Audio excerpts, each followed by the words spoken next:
Buenos días. Estamos a las 7 en punto de la mañana. Vamos a tratar el tema del apoyo del Gobierno de la República a nuestros paisanos migrantes, los que por necesidad se han trasladado y viven en Estados Unidos, trabajan y son ciudadanos mexicanos ejemplares porque con mucho esfuerzo, enfrentando maltrato, han salido adelante y por si fuese poco, lo que han hecho en beneficio de ellos mismos, también envían a México, a sus familiares, recursos económicos, remesas de más de 30,000 millones de dólares al año. Ese dinero es la principal fuente de ingresos que tiene nuestro país. Es un apoyo fundamental para la economía, sobre todo para la economía popular, para la economía de los pueblos de México. Por eso, nuestro compromiso de apoyarlos, de protegerlos, de ayudarlos, esto lo expresamos desde antes de llegar al gobierno y hoy el secretario de Relaciones Exteriores, Marcelo Ebrard, va a explicarles en qué consiste el plan de apoyo a nuestros paisanos, compatriotas, migrantes que están en Estados Unidos. De modo que le damos la palabra a Marcelo Ebrard. Con su permiso, señor presidente. Buenos días a todas, a todos. Vale la pena tener presente algunos datos previos a la presentación del programa que son muy relevantes. El 97.2% de las y los mexicanos que viven fuera de México están en Estados Unidos. Tenemos la mayor concentración en California, Texas y Arizona. California son 4 millones, en Texas 2,5 millones, en Arizona 500,000. En ciudades de manera coincidente, bueno, pues Los Ángeles 500,000, Chicago 229,000, Houston 257,000. Estamos hablando de 11.3 millones de personas que nacieron en México. ¿Cuál es su estatus en los Estados Unidos? Tenemos el 8% de estas personas tienen visas. El 27% son residentes permanentes ya. Tienen doble nacionalidad el 17% y el 48% están en una condición de carencia de documentos. Es decir, son los más vulnerables, los que tenemos que apoyar más. Hemos estado en contacto para elaborar lo que les vamos a presentar con la comunidad en Estados Unidos. Nos falta mucho, pero en estos 2 meses hemos hecho un esfuerzo por tener su visión de las cosas. ¿Cuál es su visión de las cosas? Nos dicen, a ver, hay una visión o ha habido una visión defensiva de las autoridades mexicanas o el gobierno mexicano durante mucho tiempo. ¿Defensiva por qué? Sin negar los grandes esfuerzos que han hecho personalidades importantísimas en los consulados móviles o defendiendo migrantes, pero como mentalidad general, el objetivo o el propósito o la actitud siempre fue el tratar de reducir las demandas que se hacen porque son muchas y son muy relevantes. Entonces nos piden un cambio en esa posición que coincide precisamente con la instrucción que tenemos del presidente, que seamos proactivos. Eso va a significar un cambio en primer lugar de mentalidad y de objetivo y también de cómo nos vemos a nosotros mismos en Estados Unidos. Me refiero a la Secretaría de Relaciones Exteriores. Nos dicen que hay visitas insuficientes a prisiones, a centros de detención. Recordemos que hay detenciones de mexicanas y mexicanos que llevan años viviendo en Estados Unidos. Nos plantean que hay falta de orientación y representación legal, que hay una cobertura escasa de los servicios móviles de documentación y protección consular en lugares alejados. Los consulados móviles han sido una gran idea, pero son insuficientes. Hay una vinculación insuficiente y a veces poca colaboración con las organizaciones locales de mexicanas y de mexicanos. Y los modelos de apoyo e inversión, tanto de la comunidad hacia México como de México hacia las comunidades allá, son obsoletos e insuficientes. Como ustedes saben, el financiamiento de los consulados en buena medida se da a través de las aportaciones de la comunidad. Es decir, lo que nos pide el presidente es que entendamos, en primer lugar, que quienes nos están respaldando financieramente, los contribuyentes que sostienen todo el sistema consular, son las comunidades mexicanas en los Estados Unidos. Y tienen todo el derecho entonces de exigirnos resultados y de tener voz y voto en lo que se hace. No solo porque son mexicanos, que ya es mucho, sino porque ellos son los que nos mantienen. Los consulados móviles y toda la red que tenemos en Estados Unidos. Entonces, vamos a una nueva visión centrada en los derechos del migrante. Nos decía el señor presidente, tenemos que ser los defensores más eficaces de los migrantes en Estados Unidos. Ese es el objetivo al que queremos llegar. La integridad de las personas, sus derechos. ¿Cuáles son las 10 acciones principales que vamos a seguir para ello? En primer lugar, va a participar todo el gobierno federal y vamos a invitar a los gobiernos estatales y a las ciudades. Quiero subrayar esto, las ciudades como un actor muy relevante, porque es donde más efecto podemos tener también en Estados Unidos. Es decir, vamos a invitar a las ciudades como Los Ángeles y todas las que, Chicago, Nueva York, y así mismo lo haremos en el caso de México. Entonces, es una estrategia no de la Secretaría de Relaciones Exteriores, sino de todo el gobierno federal. Segundo, cambio de mentalidad. ¿Es un problema de capacitación? Sí, y también de motivación. Para atender a los grupos vulnerables, para profesionalizar la atención consular y para que seamos especialistas en la materia legal, porque es muy especializada.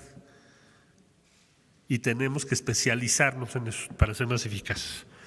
Vamos a ampliar la red de abogados y la red de nuestros abogados con las organizaciones especializadas en la defensa de los derechos de los migrantes mexicanos, que son muchas, pero tenemos que hacer más por los números que ya les expliqué ahora. Cuarto, tenemos que hacer una promoción muy activa de la identidad cultural mexicana en nuestras comunidades. Hoy en día, en Estados Unidos hay ciudades donde es un problema incluso si te oyen hablar español. Y eso está provocando que las personas digan, pues no hablemos español, para empezar la lengua. Y entonces, ¿qué necesitamos? Bueno, pues necesitamos tener un impulso y una narrativa que culturalmente dispute el espacio. Sí, somos una gran civilización y la tenemos que defender. Y no me estoy refiriendo nada más a las actividades de gastronomía o de exposiciones, sino a la narrativa de la gran aportación que la comunidad mexicana ha hecho en Estados Unidos. En esto en sentido inverso a lo que ha sido la narrativa en cine, en televisión, en series de los últimos 20 años, que siempre tiende a ser muy negativa respecto a la comunidad mexicana. Entonces, esta es una gran tarea. Hoy estamos en un momento favorable por el gran peso que está teniendo la cultura y la capacidad mexicana. Pues ahí está la película Roma con los Óscares, ahí están los temas de México, Bueno, pues aprovechemos eso, actuemos junto con. Eso es una prioridad para nosotros. Quiere el presidente, y nos lo pidió así, que ampliáramos los programas de educación, salud y deporte. Educación de manera muy importante, porque el promedio de escolaridad de las y los hijos de los migrantes mexicanos en Estados Unidos en algunas de las ciudades es menor al de otras comunidades. Entonces tenemos que involucrarnos muchísimo más en esto. Y lo vamos a hacer. Sexto, nuevos mecanismos financieros para la participación de la comunidad migrante en los grandes proyectos de desarrollo del Gobierno de México. Solo decir, el principal inversionista extranjero en México es nuestra comunidad en Estados Unidos. Son más de 30,000 millones de dólares. No hay nadie, ninguna empresa, ni fondo de pensiones, ni ninguna otra fuente que tenga esa importancia por sí sola. Séptimo, los cónsules van a encabezar ahora un despliegue de consulados móviles integrales y enfocados en las comunidades más vulnerables y en nuevos sitios. Si les vamos a ayudar para que el consulado móvil sea mucho más amplio en Estados Unidos. El octavo, necesitamos empoderar a la comunidad mexicana y México-norteamericana mediante el reconocimiento y promoción de sus contribuciones que son muy significativas. Pronto daremos a conocer, por instrucciones del señor presidente, se establecerá el mecanismo para reconocer anualmente a las y los mexicanos más destacados en el exterior, especialmente en Estados Unidos, y ese reconocimiento será encabezado por el presidente de la República. El noveno, tenemos que modernizar toda la normatividad y la práctica de la Secretaría de Relaciones Exteriores para incluir todo el marco actual de derechos humanos de México. Subrayo la inclusión de las lenguas indígenas y, por ejemplo, el matrimonio igualitario y otros derechos en todos los procedimientos consulares. Finalmente, desarrollo de una cultura de consulta periódica a la comunidad para escuchar y conocer sus necesidades y opiniones. Vamos a empezar foros en todos los consulados próxima semana para preguntarle a la comunidad México-norteamericana su opinión sobre el Plan Nacional de Desarrollo de México, porque el hecho de que estén en Estados Unidos no les quita su condición de mexicanas y mexicanos, y tenemos que escucharlos, no solo sobre sus problemas, que eso es muy importante, sino también sobre nuestro país y su futuro. Y va a ser la primera vez que se haga una consulta y la vamos a publicar con los resultados que tengamos. Esto se inicia la semana que entra, igual que como está establecido en la ley, se va a hacer en todo el país.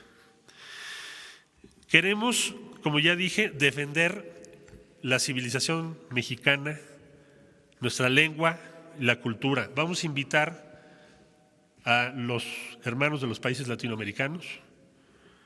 También va a participar España y desde luego nuestras comunidades en todo Estados Unidos. Este va a ser un esfuerzo prioritario todo este año y todo el gobierno actual.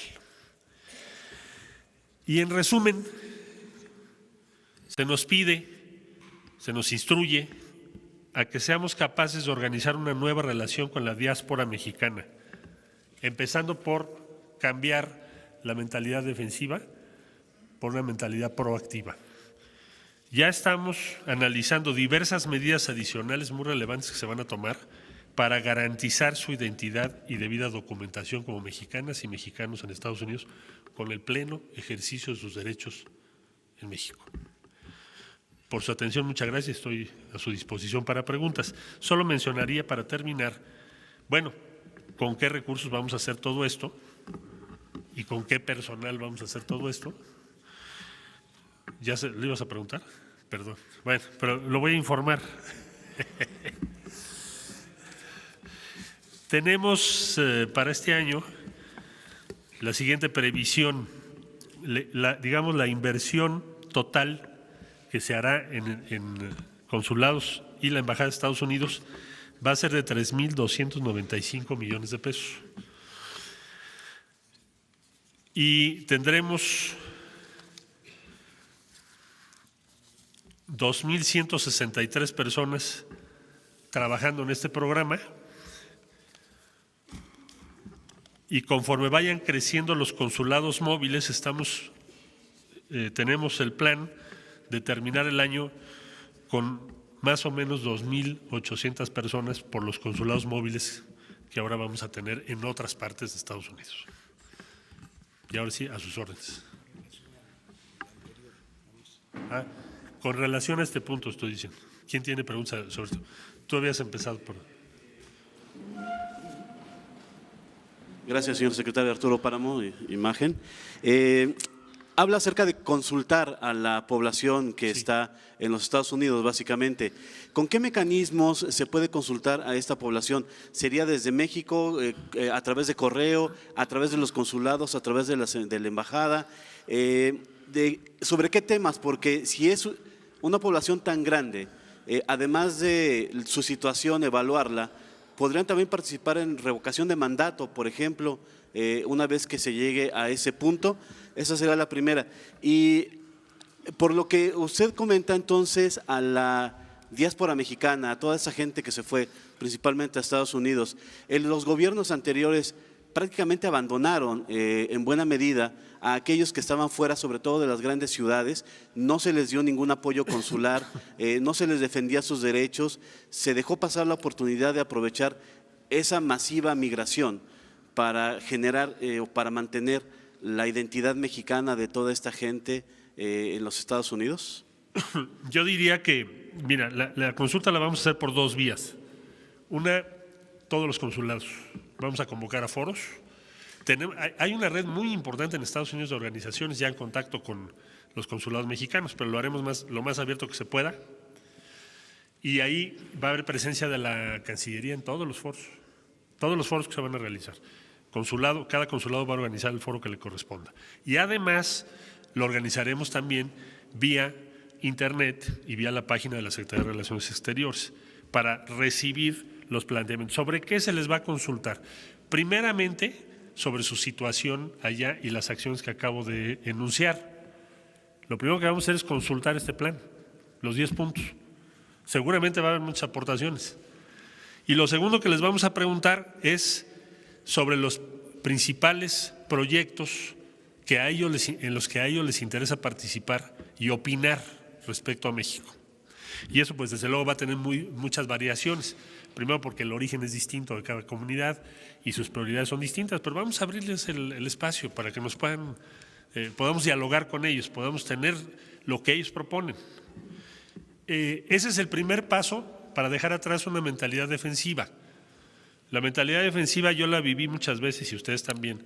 Estos interminables debates de cómo hacerle para que no voten, ¿no? O cómo hacerle, porque eso parecía, eran debates interminables para poner tal cantidad de dificultades que prácticamente les es imposible ejercer su derecho al voto. Ahora ese es un tema, pero el otro tema es la identidad. ¿Qué sucede si tú estás en Estados Unidos y traes tu credencial del INE o tu licencia y no la puedes renovar en Estados Unidos? Y tampoco puedes regresar a renovarla a México porque tiene una serie de dificultades, es muy pesado para ellos hacer eso. Eso es lo que vamos a resolver. Decir, no, tú eres mexicana, tú eres mexicano, donde estés. Y te voy a facilitar todo, en vez de hacerlo al revés, dificultártelo todo. Esa es la instrucción que tenemos. Y mucho es por eso, involucrar a todo el gobierno, para que eso suceda. Van a participar en revocaciones del mandato o en elecciones y todo, es lo que queremos, que tengan sus derechos plenos. Y ellos ya decidirán en qué participan y en qué no. Por favor. Carlos Pozos, de Líderes Mexicanos y Petróleo y Energía. Esta resolución al derecho al voto es para la evaluación que tiene el gobierno de 12 millones o 13.3 millones de mexicanos que pudieran incidir en las próximas elecciones. Mire, no es nuestro objetivo electoral, nuestro objetivo es que los ciudadanos tengan derechos plenos. Le pongo un ejemplo, hoy los migrantes, los compañeros mexicanos en Estados Unidos pagan matrícula consular, lo tienen que pagar. Y es muy difícil que tú puedas renovar tu licencia para conducir o cualquier otro documento oficial que te acredita como mexicano con derechos vigentes, es muy difícil. Entonces, lo que tenemos que hacer es facilitarles eso. Ya los acuerdos políticos del INE de cómo se va a votar, no se va a votar, le corresponde a los partidos, no al gobierno. El gobierno lo que quiere en esencia es que la y el ciudadano mexicano en los Estados Unidos o en otros países tenga su identidad y sus derechos plenamente reconocidos. Pero sin duda 13.3 millones harían el cambio en unas elecciones. Pues mire, eso le corresponde a cada uno de ellos, la decisión que quisieran tomar, pero lo que no se justifica es que usted esté en Estados Unidos y no pueda renovar sus documentos. Mi segunda pregunta sería, ¿esta administración romperá con la tendencia de ser México un país expulsor de mexicanos? Y si es así, ¿para qué se requiere el muro de Trump? Bueno, como usted sabe, ya en este momento la tendencia, si comparamos las personas mexicanos que van a Estados Unidos respecto a los que regresan, ya la tendencia claramente es a que México va a dejar de ser un país en donde se tengan los flujos que se llegaron a tener de migrantes hacia los Estados Unidos. Toda la estrategia que está siguiendo el actual gobierno, como lo ha dicho el señor presidente, es que quien migra lo haga en todo caso porque así lo desea, no porque esté obligado por la pobreza o la falta de oportunidades en México. Entonces, como va a haber crecimiento económico y oportunidades y se están haciendo muchos programas como el de los jóvenes construyendo el futuro, las nuevas inversiones en el sur del país, bueno, pues evidentemente ese flujo que le estoy diciendo que ya es favorable a México va a ser todavía más favorable a México. Entonces no esperamos más que una situación más optimista en los próximos años respecto a ese tema. ¿Se requiere el muro de Trump? ¿Mande? ¿Se requiere ese muro? Es una decisión de ellos. Yo creo que los muros no se requieren. ¿Tú?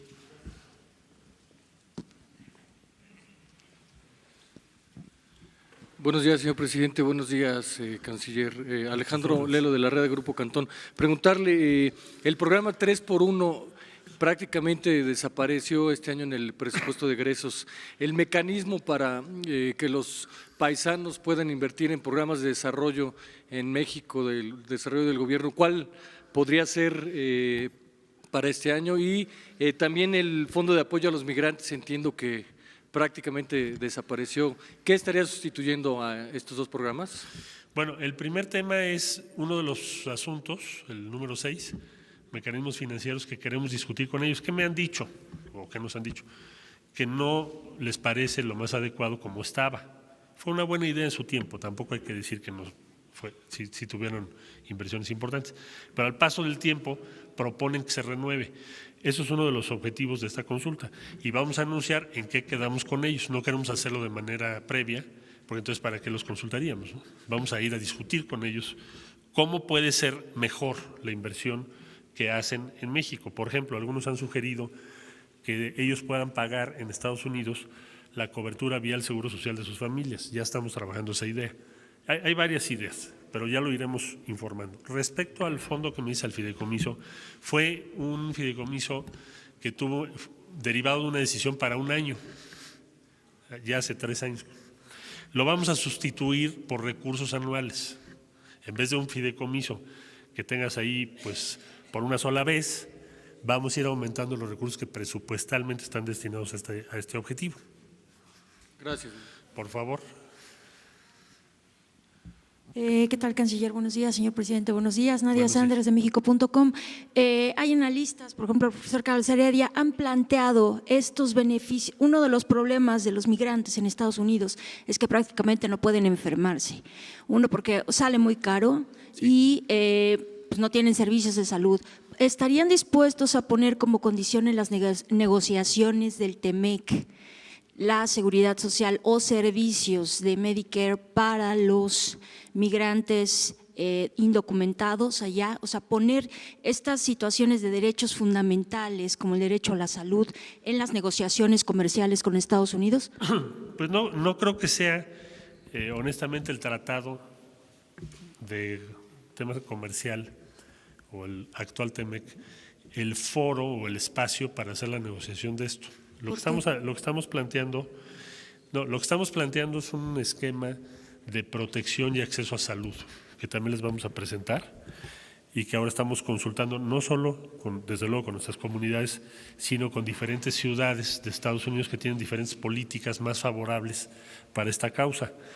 Me parece que podemos avanzar más por ese camino ahorita que meter otra complejidad adicional en la ya muy compleja situación en Estados Unidos y en el Congreso. Y creo que podemos avanzar por esa vía. Lo vamos a estar informando. Creo que es un tema de estrategia. ¿Dónde lo pones? Lo vemos más por el lado de la negociación con ciudades que la negociación del tratado. ¿Tú, por favor? Gracias. Perdón, gracias. Buenos días. Hay una gran preocupación por los niños, por los infantes que están allá detenidos por los padres deportados. Inclusive ya grupos ya han asistido con diputados y con senadores y que no han recibido ninguna respuesta. Inclusive señalaron que se acercaron con usted y que es el momento que esperan alguna respuesta suya. Gracias. ¿Se acercaron conmigo quién? Grupos, asociaciones de activistas, pues, en pro de los derechos de los niños. Bueno, nos hemos reunido con muchas y hemos acordado diferentes tipos de acciones. Hay un sinfín de situaciones que se están presentando en Estados Unidos y me ha pedido el presidente que hagamos dos cosas. Primero, que aceleremos la propuesta al Senado de la República de quienes harán cargo de los consulados. Se va a presentar el próximo martes para consideración del Senado, porque serán quienes tendrán a su cargo pues que esto se haga una realidad. Y ahí tenemos un sinfín de situaciones. Tenemos las detenciones de mexicanas y mexicanos que tienen años trabajando allá o viviendo allá. Tenemos la situación que tú mencionas. Hay un sinfín de situaciones que requieren una estrategia como la que estamos planteando ahora. Primordialmente vamos a necesitar mucha especialización en la defensa legal. Yo diría que ese es uno de los puntos principales, y ampliar la red que disponemos, porque el número de casos que tenemos es inmenso. Entonces, ese va a ser el reto. Por favor. Buenos días, canciller. Buenos días, presidente. Vicente Serrano, de Sin Censura en Chicago. ¿Podría haber un compromiso hoy aquí de que se va a acabar con la vida de jeques que tienen los cónsules y embajadores? Dos ejemplos. Hace unos años se remodeló la residencia consular en Nueva York y costó más de $1 millón, documentado. En Chicago, la residencia consular está en el Water Tower, en donde Oprah Winfrey tenía un condominio, lo que parece una ofensa para el mexicano, como ustedes lo están planteando. ¿Puede haber un compromiso para acabar con eso? ¿Qué compromiso puede haber del gobierno de México para que el paisano, el mexicano en Estados Unidos también tenga una incidencia en quiénes van a ser los cónsules? Porque se nombra cónsules y terminan siendo muchas veces nombramientos políticos. Y si me permite, presidente, usted ha dicho que no va a viajar al extranjero a menos que se necesite. En el extranjero, la gran mayoría abrumadora votó por el cambio, por Andrés Manuel López Obrador. ¿Cuándo podría ser el compromiso de visitar a las comunidades en el extranjero, aunque no se reúna necesariamente con el presidente de Estados Unidos, Donald Trump? Gracias. Gracias por tu pregunta. Es muy pertinente lo que señalas. La instrucción que tenemos del presidente, en primer lugar, es invertir más en los consulados y menos en las residencias. Lo que importa son las oficinas consulares, no dónde viven los cónsules, que es creo que lo que estás tú señalando, ya lo habías dicho en alguna ocasión. Esa revisión ya está en curso. No la vamos a terminar, hay contratos de renta vigentes, en fin, pero vamos a ir haciendo un ajuste, porque los recursos de los que acabo de hablar, pues ¿de dónde van a salir? Pues parte lo tenemos que reducir de gastos como ese. No se justifica que tengamos residencias en donde se invierte más que en el edificio consular. Perdón, canciller. ¿Hay un compromiso entonces que de lo que es dueño el gobierno de México se venda como parte de la austeridad republicana, que se invierta en los consulados, o se van a mantener estas propiedades? Estamos haciendo la revisión propiedad por propiedad con la indicación que nos dieron. No quiere decir que se van a vender las propiedades de México. Lo que estoy diciendo es que no podemos tener una inversión, como tú bien lo señalas, alta en la residencia de los cónsules y en cambio tengamos edificios consulares con muchas carencias. Vamos a hacer un ajuste en eso. Segundo, vamos a empezar a informar de los gastos, cómo se invierte el dinero a la comunidad, porque ellos lo pagan. Tienen todo el derecho a verlo. Entonces ya nos instruyeron que así se haga. Y eso empieza ya, a partir ya de ahora. Y ya los nuevos cónsules, ¿qué es lo que pensamos? Va a haber un predominio de cónsules del Servicio Exterior Mexicano. Pero seas del servicio o seas lo que se llama denominación política o cultural, vas a tener que ceñirte en tu actuación a estos principios.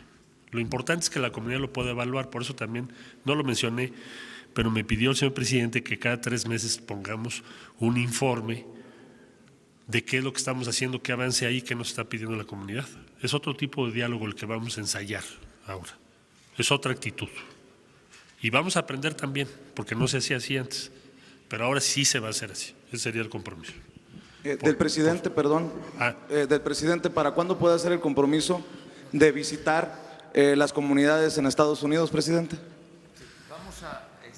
Agotamos y yo te contesto. Es que estoy interrumpiendo su conferencia, ya nos apuramos ahorita. Señorita. Buenos días, canciller. Buenos días, señor presidente. Rocío Méndez, Noticias MBS. Sí. En su estrategia, entiendo que es hacia migración, pero también hay un flujo de mexicanos que han debido huir de la violencia de varios puntos de la República Mexicana. ¿En dónde se encuentran ellos en este esquema? Gracias. Migración interna. Bueno, eso no sé si recuerdas, pero si no, con mucho gusto. Que ya están en Estados Unidos. Perdón, yo te entendí, migración hacia México. No, bueno, pues eso es parte de lo que vamos ahora a trabajar, porque por muy diversas razones, lo que se llama migración forzosa o forzada es por pobreza o por violencia. Y entonces ese universo es el que vamos a un encuentro con ellos y con ellas, y a tratar de hacer las cosas juntos, y a tener una visión común y a decirles los recursos que hay son estos, ¿qué hacemos con estos recursos? Vamos a hacer lo mejor posible, abandonar una idea defensiva. Incluso en seguridad, ¿se les podría garantizar ya un cordón, un resguardo? Bueno, vamos a ver caso por caso, pero seguramente habrá casos donde lo tengamos que hacer y lo tendremos que resolver de una forma u otra. Si les parece, 2 y ya dejamos al presidente su conferencia. ¿Sí? Allá atrás, ¿sí estás haciendo eso? Gracias. Buenos días, presidente. Buenos días, canciller. Yo quería preguntarle acerca de… Isabela González de Reforma, perdón. Quería preguntarle acerca de estos nombramientos de cónsules que hacen falta y que ahorita están acéfalos en Estados Unidos. ¿Cuándo se van a hacer? ¿Hay un bloqueo? Y tengo otra pregunta, pero esa primera. ¿Un bloqueo? No. Se van a entregar el día, o se van a presentar, mejor dicho, a consideración del Senado de la República a partir del día martes de la semana que entra. Y ya el Senado convocará y determinará. Cada vez tendremos mucho, no solo más presencia en la comunidad, sino también más evaluación de la comunidad de lo que estamos haciendo. Eso es lo que nos interesa. Y la segunda pregunta, hoy el Consejo de Seguridad de las Naciones Unidas va a votar 2 resoluciones, una para llamar elecciones en Venezuela y otra para apoyar a Maduro. ¿En qué sentido va a votar México? Bueno, México planteó en el Consejo de Seguridad, acaba de ser el fin de semana, lo que es el punto de vista mexicano y el mecanismo de Montevideo, que se basa en la búsqueda de una solución pacífica y democrática, pero que le corresponde a los venezolanos, y desde luego excluye el uso de la fuerza. Y esa posición ha recibido mucha simpatía de muy diversos países, no nada más en nuestra región. Esa va a ser la posición mexicana. Lo que sea compatible con esa posición, lo apoyaremos, y lo que no, no.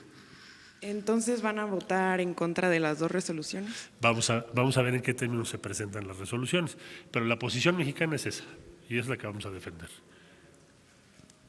Última pregunta, allá de aquel lado, por favor. Muchas gracias. Buenos días, canciller. Buenos días, señor presidente. Miguel Arzate, del Sistema Público de Radiodifusión, Canal 14. Preguntarle, canciller, hace unas semanas atrás se dio a conocer que un grupo de mexicanos estaba laborando en Canadá de manera casi en esclavitud. Este tipo de situaciones se ha venido dando en años anteriores porque ha habido grupos que ofrecen trabajo a los mexicanos aquí en México ofreciéndoles un trabajo en Canadá, en Estados Unidos, y pasa este tipo de situaciones. ¿Qué va a hacer la Cancillería, qué va a hacer el gobierno mexicano para evitar que esto suceda o acompañar a los mexicanos que están trabajando y que trabajan de forma precaria, con carencias? Gracias. Uno de los objetivos de ampliar los consulados móviles, en este caso también en Canadá, es ese, porque si no es muy difícil que tengamos la información. Una parte importante de que tengamos más consulados móviles es saber las condiciones en las que están nuestros compatriotas en localidades relativamente más alejadas que lo que son las ciudades o las grandes ciudades. Entonces, ese es uno de los objetivos. El otro es la sanción, porque ahí hay delitos. Entonces, lo que vamos a hacer es emprender el proceso judicial, jurisdiccional, contra los responsables por trata de personas y otros delitos en contra de ciudadanas y ciudadanos mexicanos. Es lo que vamos a hacer. La sanción y la detección y prevención oportuna.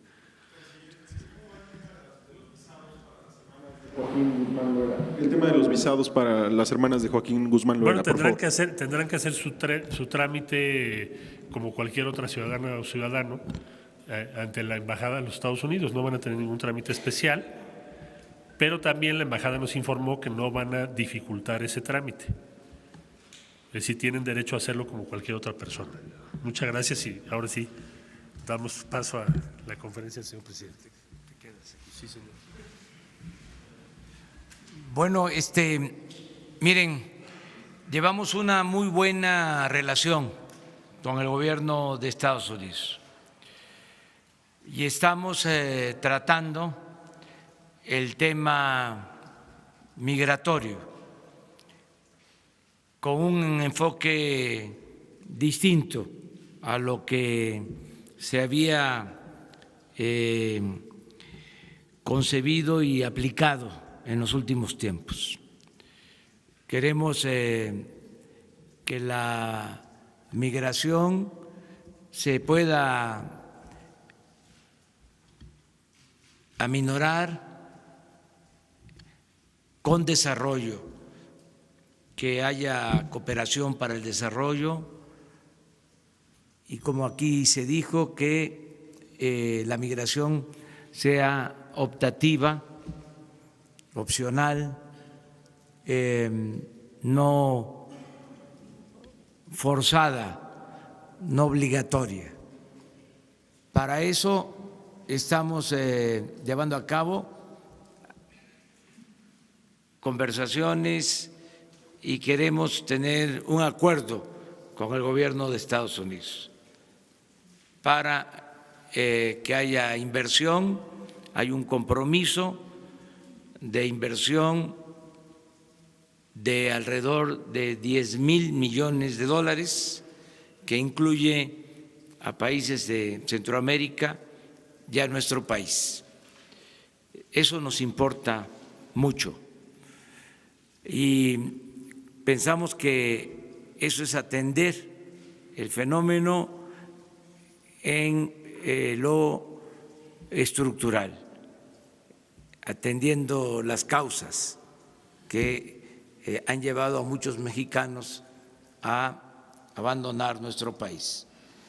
En general, la política de México es convertir el sueño de que los mexicanos puedan trabajar y ser felices donde nacieron, donde están sus familiares, sus costumbres, sus culturas, convertir ese sueño en realidad. Hacia allá vamos. Y estamos optimistas porque va a crecer la economía y van a haber muchos empleos en México. Yo les comentaba que solo en Chiapas, este año, 80,000 empleos permanentes en el programa Sembrando Vida. 80,000 empleos permanentes en este año en Chiapas, con un solo programa. De modo que va a haber mucho trabajo para los mexicanos. Estamos, por ejemplo, construyendo caminos de concreto, no de asfalto, sino de concreto hidráulico, de cemento, en los municipios de Oaxaca. Y los está haciendo la gente con mano de obra, no con uso de maquinaria, solo con revolvedoras, para crear muchos empleos bien pagados. Y el propósito es solo en Oaxaca hacer cerca de 300 caminos. Es trabajo. Mucha gente que se tenía que ir a buscarse la vida al norte y ahora tiene trabajo en sus comunidades, en sus pueblos. El proyecto del Istmo de Tehuantepec, ese es el propósito. Son cortinas de desarrollo de sur a norte para ir deteniendo a los mexicanos y que no tengan necesidad de migrar. Hemos avanzado en este propósito y hemos recibido un trato respetuoso del gobierno de Estados Unidos. Por eso no hace falta que yo vaya a estar con nuestros paisanos. Me gustaría mucho. Fui y visité Estados Unidos, las principales ciudades, cuando había un ambiente de mucha hostilidad. Y fui y hice presencia y fijamos postura. Yo espero que no regrese ese ambiente. Sí, pero siento, porque tengo información, que ha aminorado, a pesar de que sigue siendo un tema, lo digo con toda claridad, de política, un tema de uso electoral, algo indebido que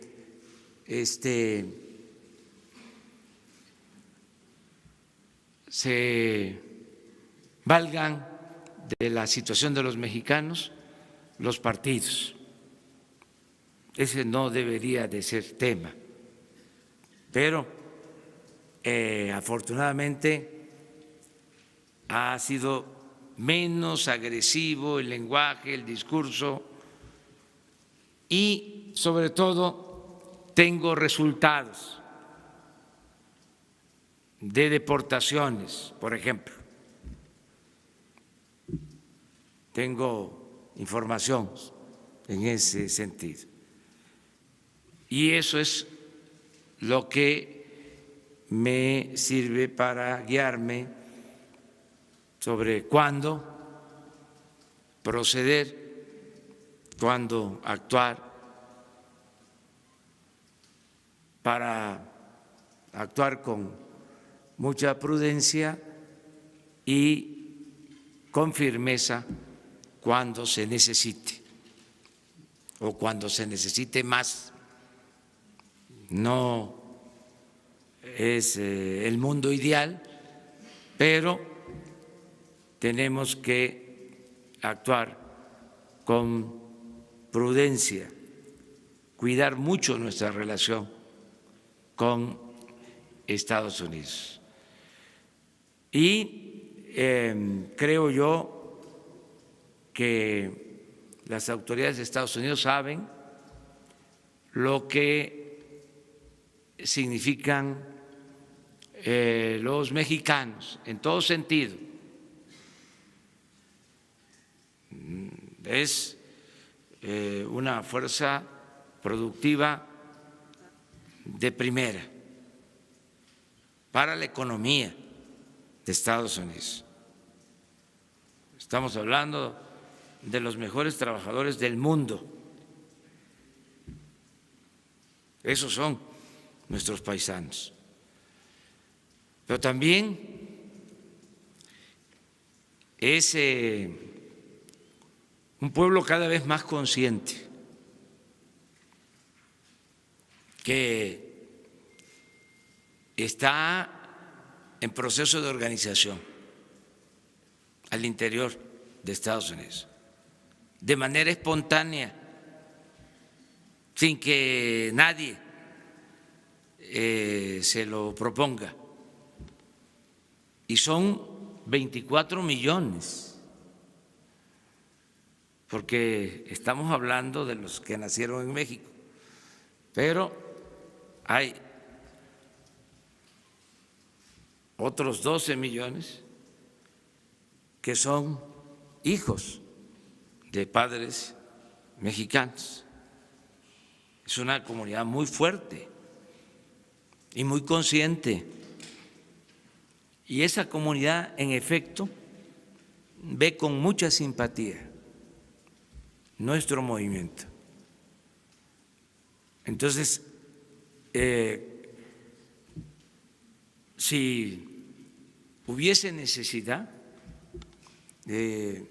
llamaríamos a toda la comunidad mexicana a la solidaridad con nuestros paisanos migrantes y tendría un buen efecto positivo.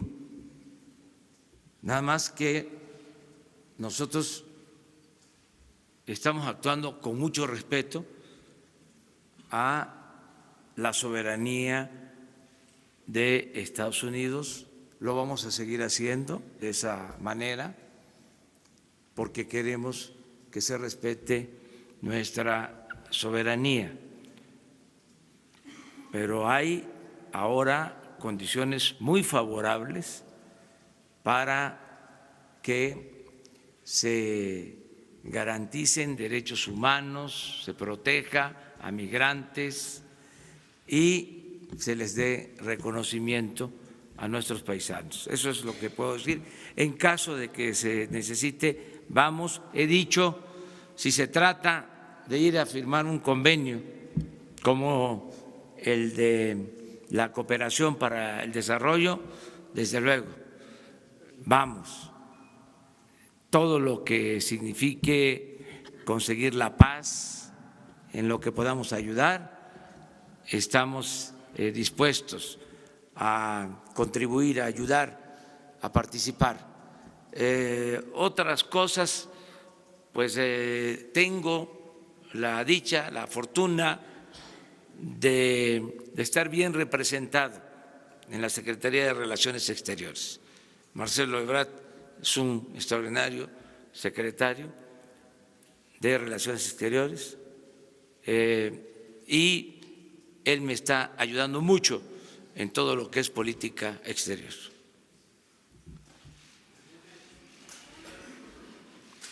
Bueno, vamos con 3 porque ya…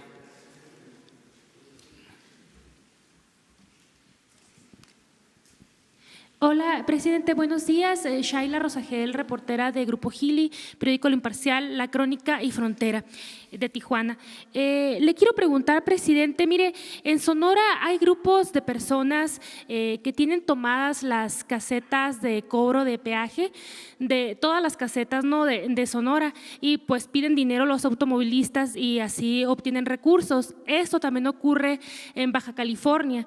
Ayer que usted estaba hablando de la carretera federal número 15, ¿no? Esto ocurre en esta carretera. Según han explicado, ellos empezaron haciendo eso en contra de su lucha por el gasolinazo, pero luego han adherido nuevas demandas. Nos gustaría saber cuál es la posición de su gobierno respecto a este tema de la toma de las casetas de cobro. Lo estamos atendiendo, ya se hizo una revisión, en efecto. Hay casetas que están tomadas por algunas causas justas, En otros casos, pues es la forma de recaudar recursos, lo que considero es totalmente ilegal, irregular. Estamos atendiendo este asunto. Hace una semana firmé un acuerdo como testigo de un acuerdo entre la Secretaría de Comunicaciones y pobladores de Durango que tienen una caseta tomada de la autopista Durango-Mazatlán con el propósito de que se llegue a un acuerdo, porque están demandando indemnización. Entonces, todos estos casos se están atendiendo y también es oportuno decir, nosotros no vamos a reprimir, nuestro gobierno no va a ser un gobierno autoritario, represor. Vamos siempre a darle la vuelta a la provocación, siempre. Nada por la fuerza, toda por la razón y el derecho. Pero el nada por la fuerza va con el añadido de todo por la razón, ¿sí? Y el derecho. Entonces también ya quiero que se sepa que en todos los casos se van a presentar denuncias ante la autoridad competente. O sea, una cosa es no reprimir y otra cosa es no actuar legalmente. Entonces, donde se considere de que hay una ilegalidad que no es por un acto de justicia o que se esté pidiendo que se atienda una injusticia y es por un negocio particular, ya sea de un grupo o de dirigentes, se va a presentar denuncia ante la autoridad competente. En este caso, ante la Procuraduría de Justicia, ahora Fiscalía General. Todos aportarnos bien, todos aportarnos bien. Y se va a cumplir la máxima de que al margen de la ley nada y por encima de la ley nadie. Presidente, ¿tienen un estimado nada más? ¿Le han dado de la Secretaría de Comunicaciones y Transportes un estimado de las pérdidas que genera la toma de casetas? Sí, se tiene por parte de la Secretaría de Comunicaciones todo un análisis sobre las casetas tomadas y lo que se deja de percibir es como todo lo que no ingresa lo pierde la hacienda pública y no olvidemos que el presupuesto es dinero del pueblo, es dinero de todos. Va a estar con ustedes más tarde, van a estar con ustedes el secretario y el subsecretario de Comunicaciones, porque se va a aclarar lo de la comunicación del helicóptero que se cayó y en donde lamentablemente perdieron la vida la gobernadora de Puebla y su esposo. Entonces, para aclarar este tema, va van a estar con ustedes terminando esta reunión. Les van a entregar la cinta, la grabación, les van a dar la explicación del por qué el comunicado que impedía que se diera a conocer esta comunicación, les van a informar sobre el avance de la investigación, van a tener todos los datos y aprovecha para preguntarle sobre este tema. Dos más, ¿no? A ver allá, para variarle, ¿no? Buenos días, presidente. Antonio López, del diario La Razón. Primero, si me puede hablar sobre la construcción del tren de Guadalajara, saber si ya tienen los recursos, se requieren 4.500 millones de pesos, señala el gobierno de Jalisco que ya se tienen presupuestados 1.000 millones, saber si ya tienen este recurso para que pueda terminarse a finales de año, como usted lo mencionó, y preguntarle también si ya se puso en contacto con usted el gobernador del Estado de México, pues para externar qué es lo que piensa sobre que el tren de Toluca pues va a quedar pospuesto. Esto por una parte. Y bueno, ahorita si me lo permite le hago otra pregunta. Pues de una vez la otra.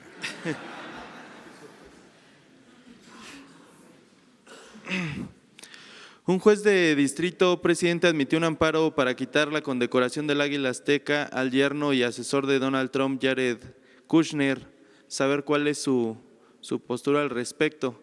Esa sería una segunda pregunta. Y una última pregunta, presidente, también, si me lo permite. La CNDH emitió una recomendación, en su última recomendación sobre el caso Iguala el 28 de noviembre del año pasado, particularmente en el capítulo 31, pidió que se investigue administrativa y penalmente a César Alejandro Chávez Flores. Él fue exvisitador de la PGR, encargado de dictaminar la investigación contra el extitular de la Agencia de Investigación Criminal Tomás Herón. Esta investigación se pide porque supuestamente la CNDH encontró que en su investigación él impuso una sanción administrativa y no penal contra Tomás Herón. En esta materia, preguntarle su opinión. El subprocurador Encinas dijo que el fiscal del caso preferentemente no debería ser una persona que estuvo involucrada. Sin embargo, los padres de los normalistas piden que César Alejandro sea el fiscal. Saber qué opina al respecto. Serían las tres preguntas. Gracias. Bueno, yo en lo último me guío por la opinión de Alejandro Encinas, que es el que está atendiendo este asunto, toda la materia de defensa de derechos humanos. Le tengo mucha confianza a Alejandro y tenemos el compromiso de esclarecer lo sucedido con los jóvenes desaparecidos de Ayotzinapa, y él lo está viendo. César Alejandro, entonces, preferentemente no debería de ser propuesto para ser el fiscal del caso, toda vez que estuvo involucrado en la investigación y que la CNDH pidió que se… Si los padres, pero es una opinión, como tú mismo lo estás solicitando, no lo aceptan, no debería de ser. Perfecto. Lo segundo es… sobre esta resolución para la condecoración. Exacto. Pues es un procedimiento legal, pero políticamente nosotros no queremos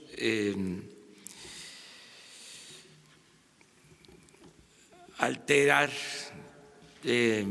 testerear nuestra relación con ningún gobierno extranjero.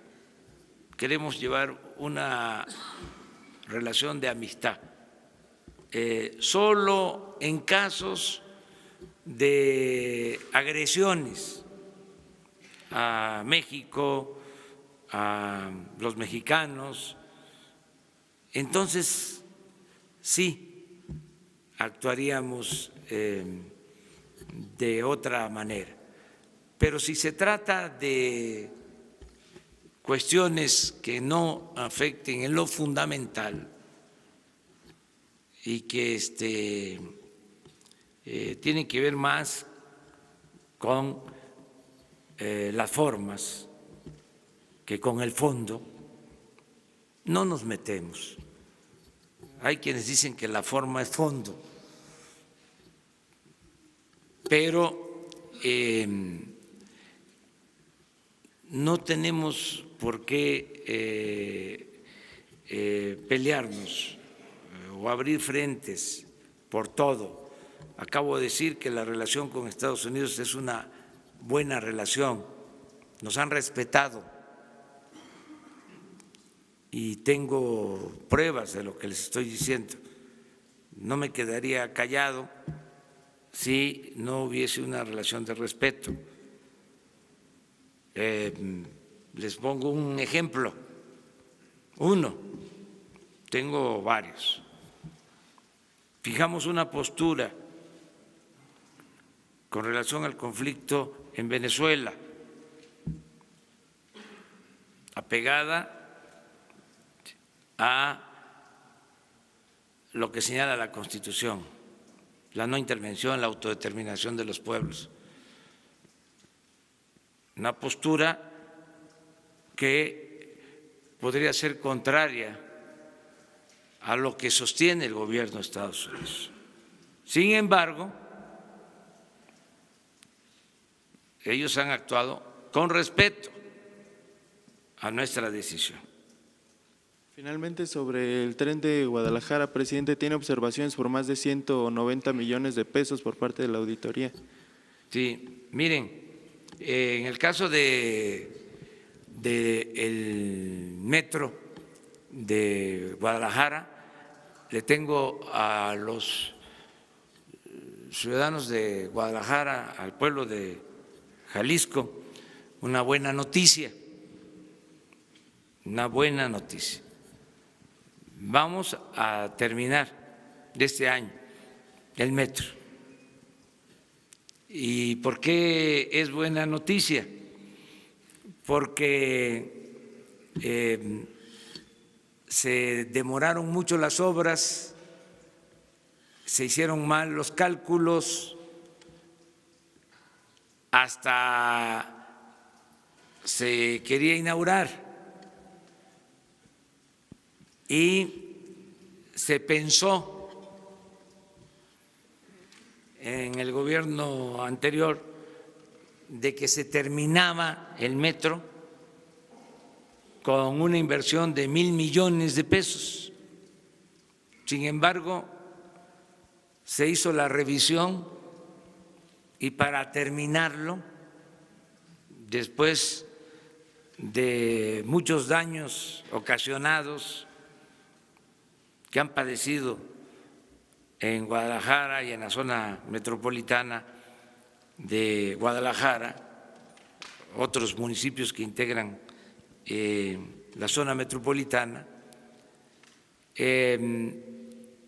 para terminarlo se requieren 3.500 millones adicionales, es decir, 4.500 millones en total, para terminarlo en diciembre.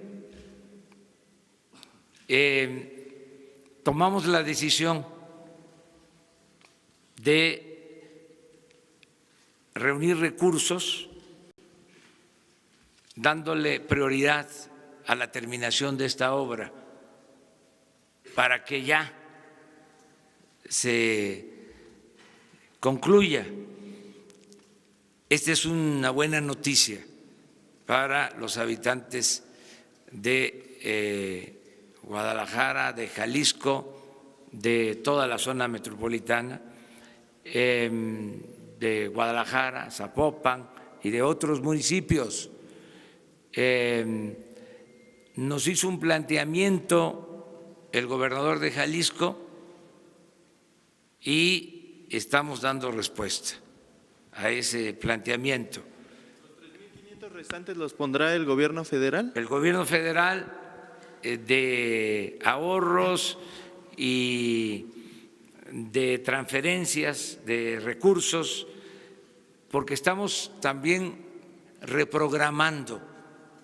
Miren, el presupuesto de este año se hizo a la limón, es decir, intervinieron los servidores públicos de la pasada administración que traían pues la información y los nuevos, pero no se pudo del todo modificar ciertos esquemas de asignación de recursos. Por ejemplo, se siguió con asignar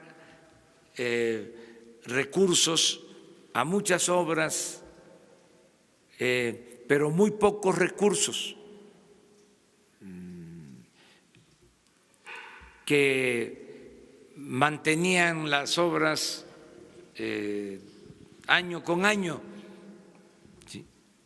Había que estarles inyectando fondos. Entonces, nosotros somos más partidarios de terminar pronto las obras, de no dispersar tanto el presupuesto, sino utilizar más presupuesto para darle terminación a las obras. Eso es lo que se va a hacer en este caso, en el caso de Guadalajara. Eso lo vamos a dar a conocer la semana próxima.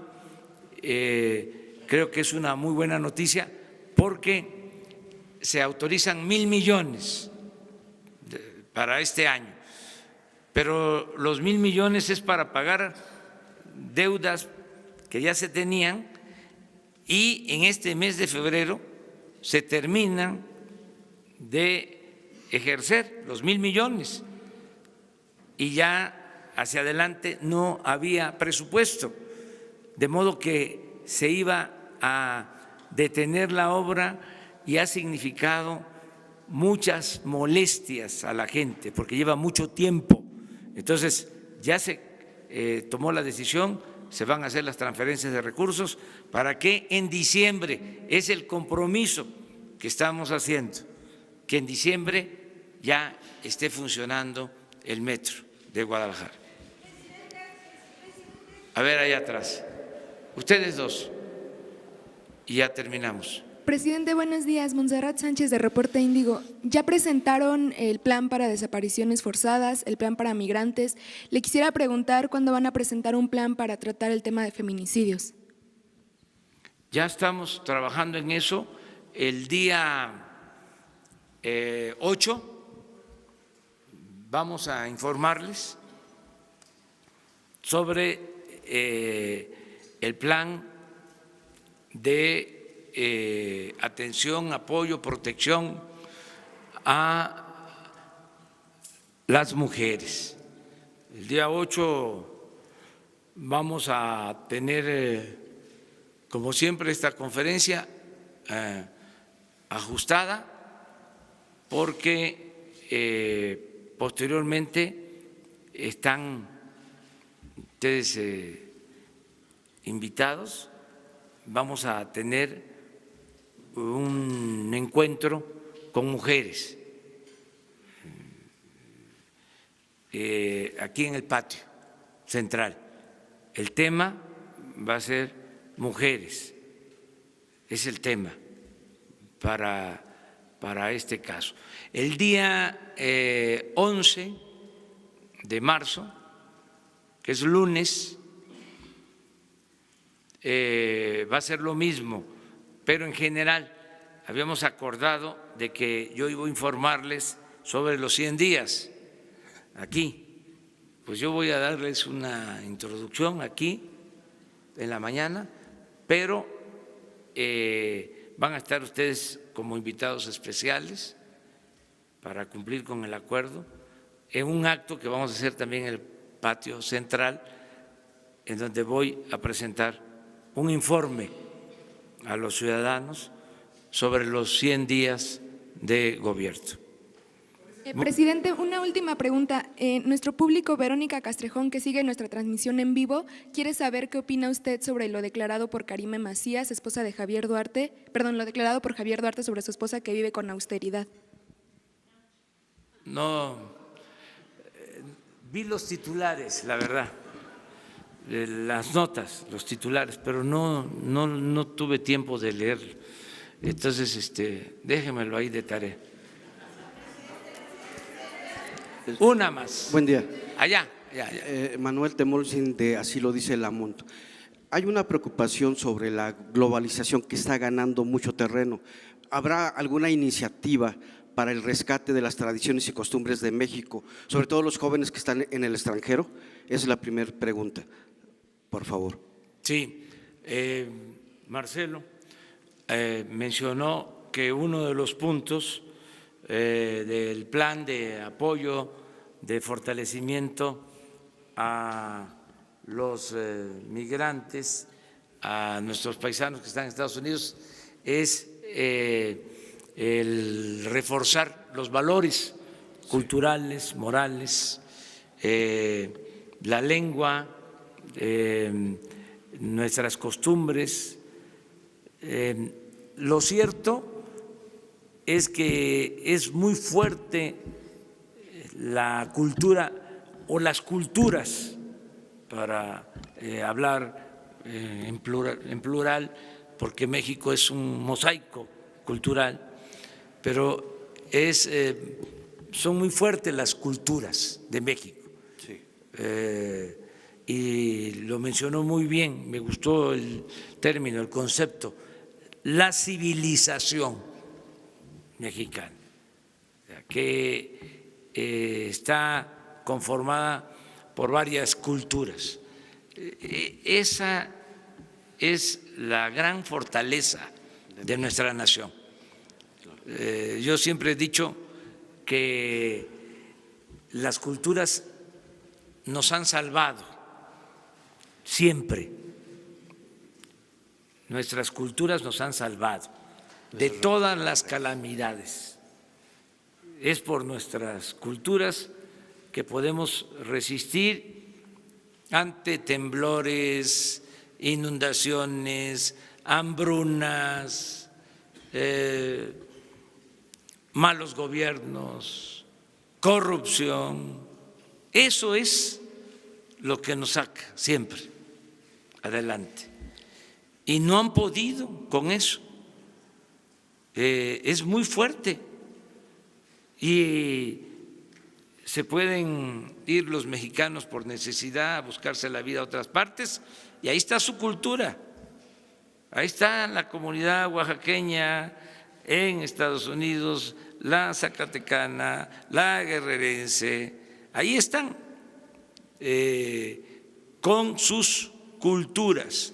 Eso lo vamos a fortalecer mucho,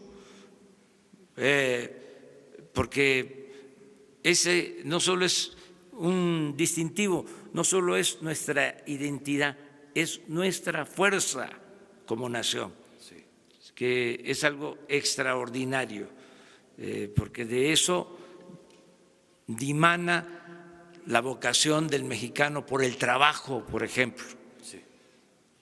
De eso dimana. Y de eso dimana la vocación de solidaridad, de fraternidad del mexicano. El pueblo de México es de los pueblos más fraternos, más solidarios del mundo. Entonces, esa es nuestra gran fortaleza. A eso hizo mención Marcelo. Sí. Hablando de los migrantes que vienen de Centroamérica, hay muchos grupos que se manifiestan en tener la primera oportunidad de trabajo que usted ofrece, que lo ha comentado. les daría oportunidad a los mexicanos primero de tener ese trabajo? Va a haber trabajo para los mexicanos y para los no mexicanos. Yo espero, no es un reto ni nada por el estilo, pero yo espero que en un futuro próximo el gobierno de Estados Unidos tenga que pedirnos acuerdos para que puedan ir a trabajar mexicanos a Estados Unidos. Y también porque van a haber muchos empleos en México, muchos trabajos en México, y van a tener ellos necesidad de trabajadores. O sea, ese es mi cálculo, eso es lo que yo estoy percibiendo para el mediano y largo plazo. Y finalmente preguntar si está el señor Marcelo Ebrard a favor de que haya elecciones en Venezuela. Ya dijimos eso, no intervención, autodeterminación de los pueblos, solución pacífica de las controversias. Muchas gracias, muchas gracias. Nos vemos mañana.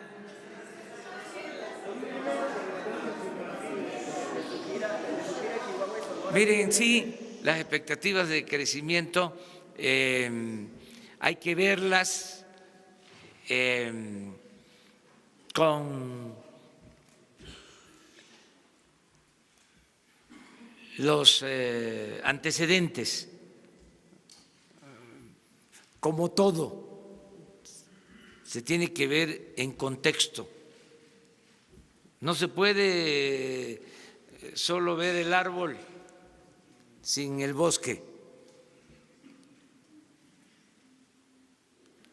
Y ustedes que se dedican a la comunicación, pues saben perfectamente que cualquier nota que elaboren siempre tienen que poner un contexto, tienen que enmarcarla, poner los antecedentes. Miren, cuando entró Zedillo, en su primer año se cayó la economía casi 7 puntos.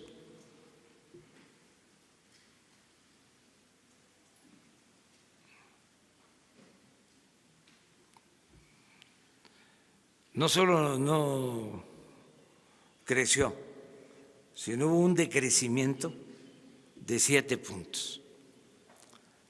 Luego entró Fox y también descendió la economía. Creo que -0. ¿Cuánto? Ándele. No, ya me están ayudando. Espera, vamos a terminar. Vamos a terminar, sí. Luego siguió Calderón. El primer año 2.4. El primer año. Sí. El último de Fox 5.2. O sea, cuando entra Calderón, primer año, se le cae la mitad con relación al año anterior. El primero de Peña, 1.4. Sí. Y ahora están diciendo que el primero de nosotros va a ser 1.6. Está bien, lo aceptamos. Estamos empezando. Les vamos a demostrar que va a crecer más la economía y ayer hicimos un compromiso muy importante con el Consejo Coordinador Empresarial, que dicho sea de paso, el presidente del Consejo Coordinador Empresarial, José Salazar, de primera,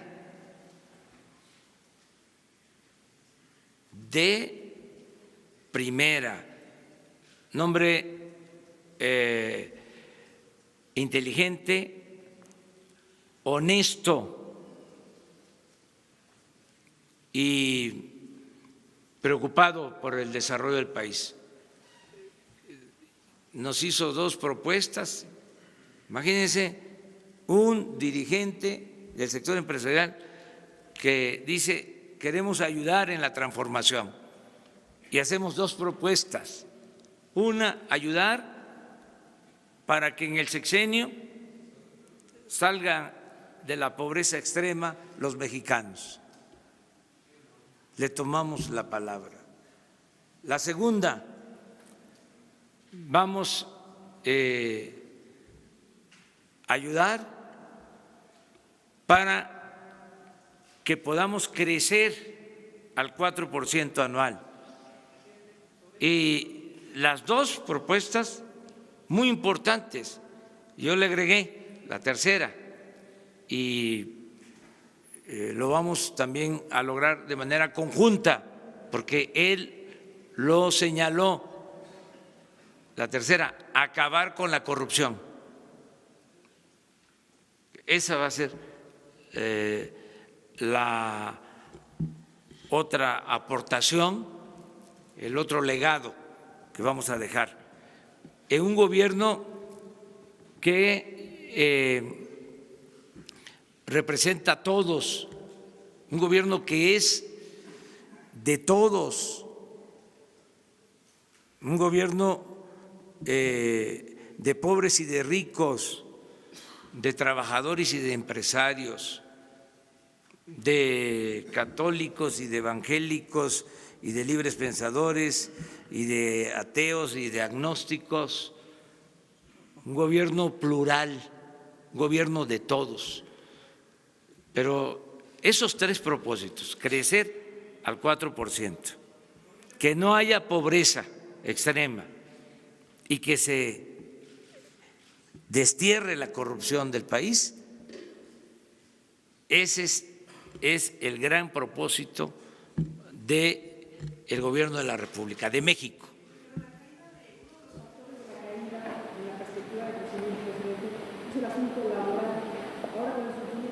Pero eso son interpretaciones. Centrales obreras como la de Milagro ahora ya se están radicalizando, ya están llamando a huelga.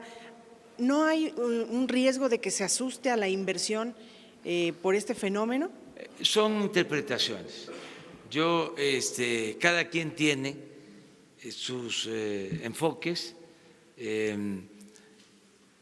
cada analista, cada experto hace sus reflexiones, pero yo lo que creo es que hay mucha confianza en el país, ¿sí?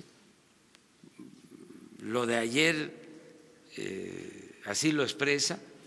Estamos hablando de el Consejo Coordinador Empresarial.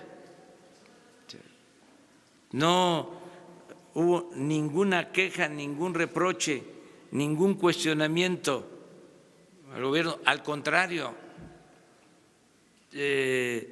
fue una manifestación de apoyo y de contribuir para lograr juntos la transformación del país.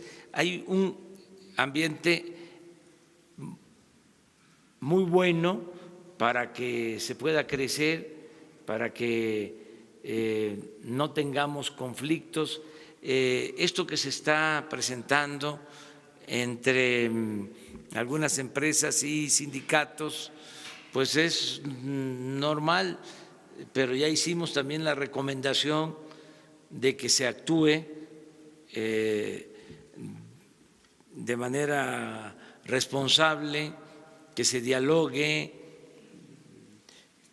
Ayer hablé sobre eso. Se logró por aceptación de los empresarios y también de los sindicatos, un aumento al salario mínimo del 16%, que no se había logrado en todo el periodo neoliberal, nunca. En la frontera, el aumento al salario mínimo al doble.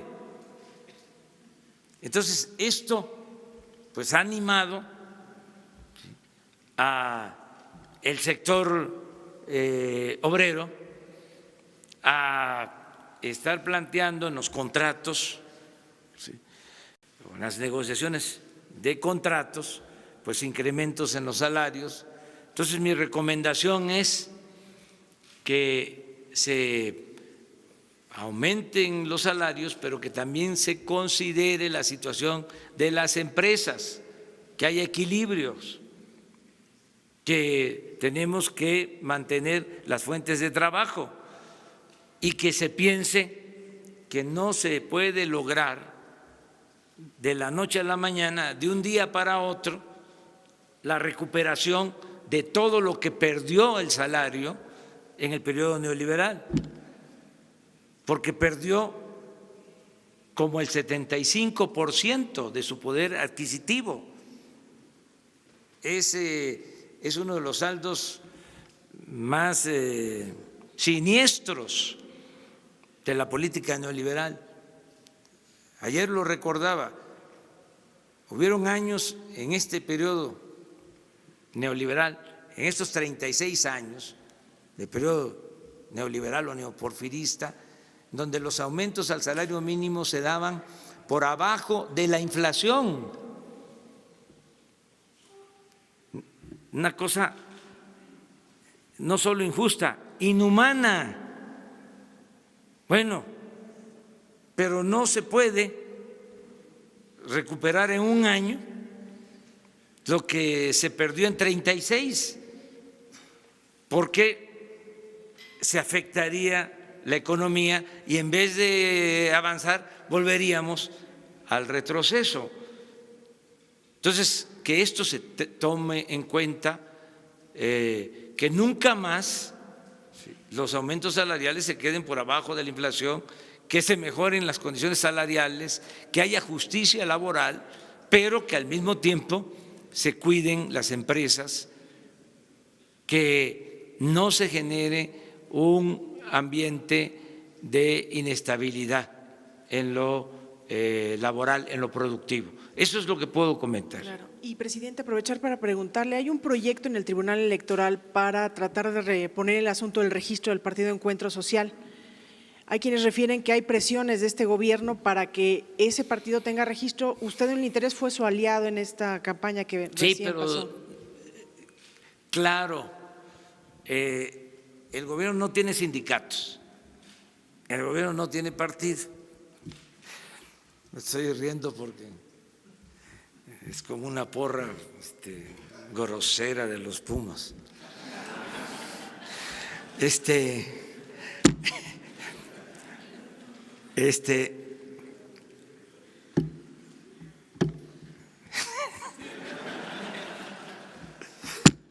Pero sí, el gobierno no tiene partido, el gobierno no tiene sindicatos, el gobierno no tiene ningún grupo de interés creado.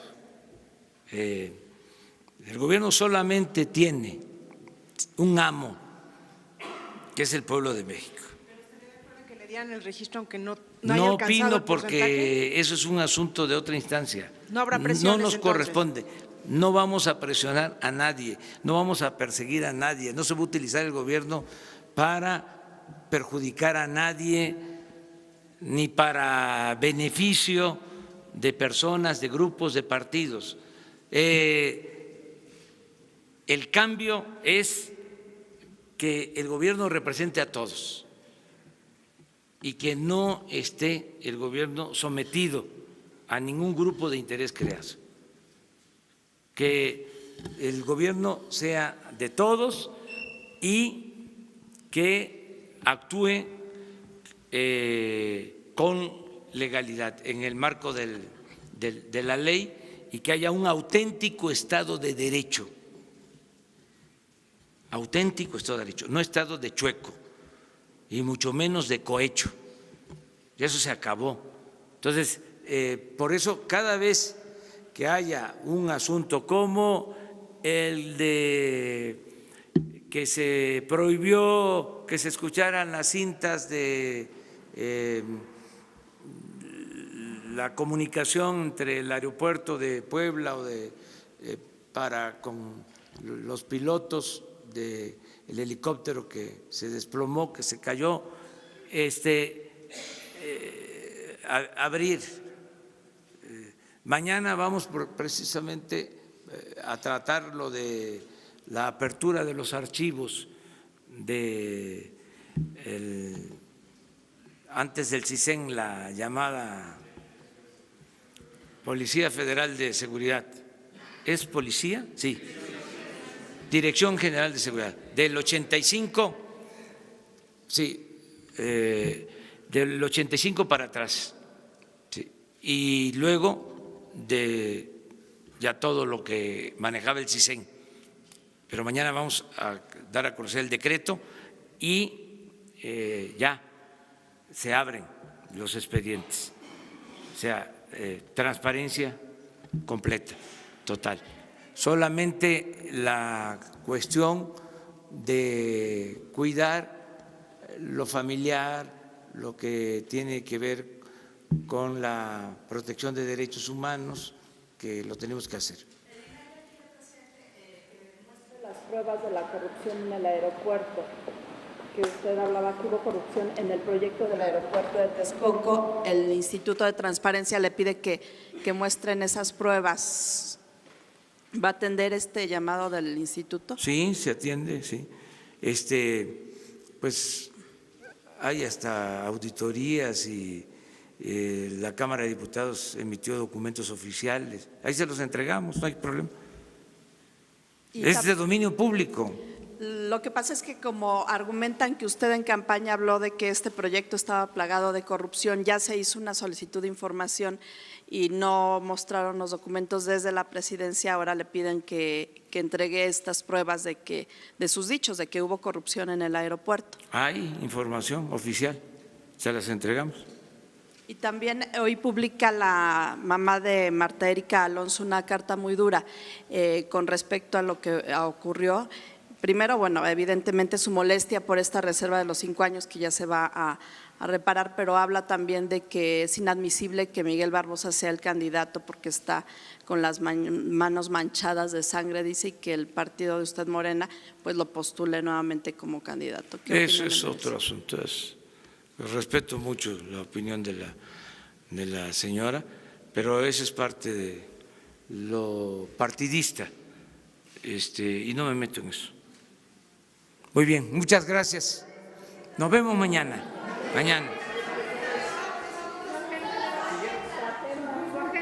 Jesús. ¿Cuándo va a Estados Unidos con las comunidades? ¿Cuándo?